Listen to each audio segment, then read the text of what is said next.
평소 나름 모범적으로 공직생활을 해왔다고 자부하고 있었는데 이 탄핵 심판정에 서게 된 것을 대단히 안타깝게 생각합니다. 무릇 탄핵은 국가에게는 그 소추 의결 자체로 고위 공직자의 직무가 정지되고 대행체제로 운영될 수밖에 없어 국정 공백 내지 정부 기능의 장애를 초래하게 되고, 공직자 개인에게는 소추가 결의되었다는 사실 자체로 불명예스럽고, 나아가 그 소추가 인용되면 그 직에서 파면되는 결과 외에도 연금 등 여러 가지 권리에 엄청난 불이익이 따르게 됩니다. 이러한 중대한 의미를 가지는 만큼 국회의 탄핵 소추는 충실한 조사와 증거 수집 절차로 신중하고 엄정하게 이루어져야 합니다.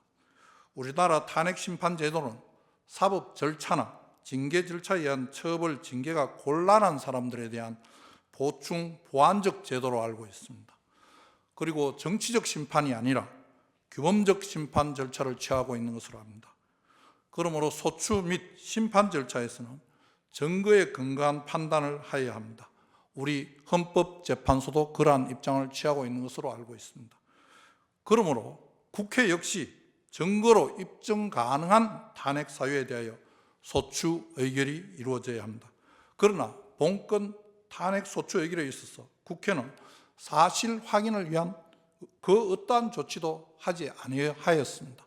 오늘 여기서 소추 의결한 지 100일이 되었는데 그 소추 사유 중 하나인 장시호 관련 자료 미제출과 관련해서 국회의원들께서 그 자료를 받았는지 여부를 확인 이제 하겠다고 합니다.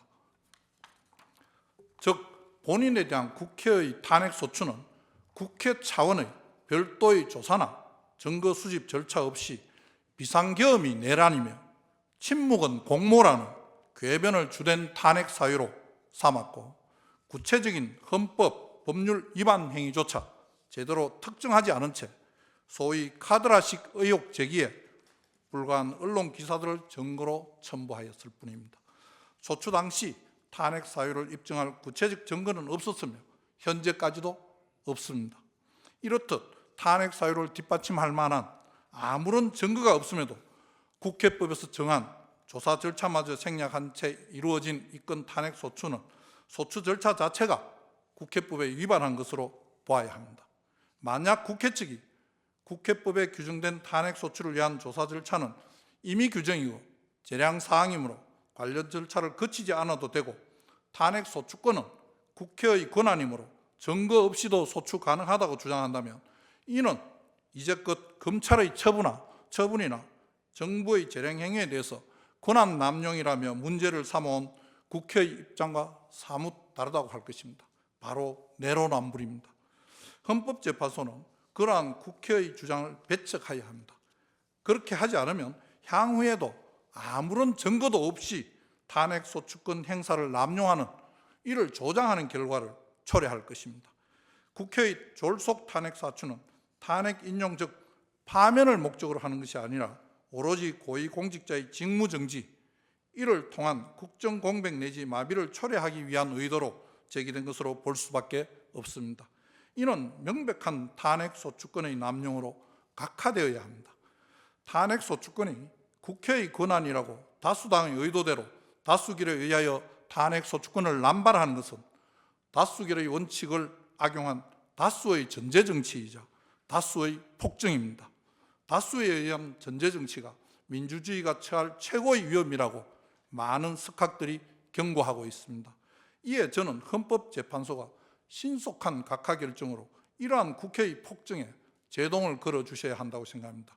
그리하여 헌법재판소가 민주주의와 헌법 가치를 수호하여 줄 것으로 기대하였습니다.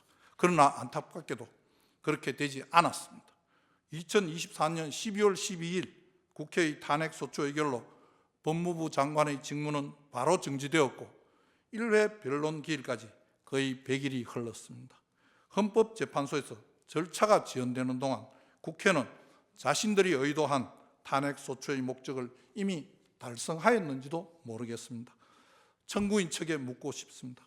정녕 본건 탄핵 소추 의결서에 법무부 장관을 파면시킬 만한 내용이 들어있다고 생각하십니까? 정말 그렇게 생각하고 본건 탄핵 소추를 의결한 것이 맞습니까? 본건 탄핵 청구는 내용 자체로 헌법 및 법률 위반 행위라는 탄핵 사유를 구비하지 못하였을 뿐만 아니라 증거법상으로도 객관적 증거라고 볼 수 없는 의혹 제기성 언론 보도만으로, 그리고 의원들의 일방적인 주장이 담긴 회의록만으로 증거 없이 탄핵 소추를 진행하였습니다. 즉 사실 인정을 위하여 심리의 대상이 될 만한 증거는 애당초 제출하지 못하고 있습니다. 청구인 측이 탄핵 사유로 내세우고 있는 비상계엄을 통한 내란 공모 및 동조이즘은 대통령의 비상계엄 선포가 바로 내란 행위이며 법무부 장관으로서 이를 저지 못한 것이 바로 내란의 공모라는, 내란 동조 공모라는 논리의 비약에서 출발하였습니다. 그러나 헌법에서 예정하고 있는 비상계엄의 선포가 바로 내란 행위라는 것은 법리적으로도 있을 수 없는 궤변이고, 관련자들의 국회에서의 정언 그리고 검경 수사 과정에서 제가 공모, 동조했다는 사실을 인정할 증거가 없음이 이미 밝혀졌습니다. 그리고 언론 보도를 근거로 한 2024년 12월 4일자 안가 비상계엄 모의와 동부구치소 구금시설 마련 지시 역시 같은 과정을 통해 전혀 사실이 아님이 이미 확인되었습니다. 특히 동부구치소 관련은 해당 언론이 오보라며 정정 보도까지 하였습니다. 청구인 측은 제가 정치적 중립을 지키지 못했다는 황당한 주장도 하는데, 도대체 제가 어떤 행위로 누구 편을 들었다는 말입니까? 또한 저는 정당한 사유 없이 국회의 자료 제출 요구를 거부한 사실도, 국회를 경시한 사실도 없습니다. 관련 법률과 법원 판례에 따라 국회에 자료를 성실히 제출하였고 또 필요한 설명도 다 해드렸습니다. 제출하지 못하는 경우에도 우리 직원들이 직접 찾아가서 설명도 하기도 하였습니다. 제안 설명을 하는 국무위원에게 소리치고 삿대질하는 국회의원을 쳐다보았다는 것이 국회의 경시 태도입니까? 제안 설명이 끝나고 더 이상 질의를 할 수 없는 상황인, 투표가 시작된 상황에 있어간 것이 국회를 경시하였다는 것입니까? 어느 조항에 국무위원은 투표가 끝날 때까지 그 자리에 앉아 있어야 한다는 규정이 있습니까?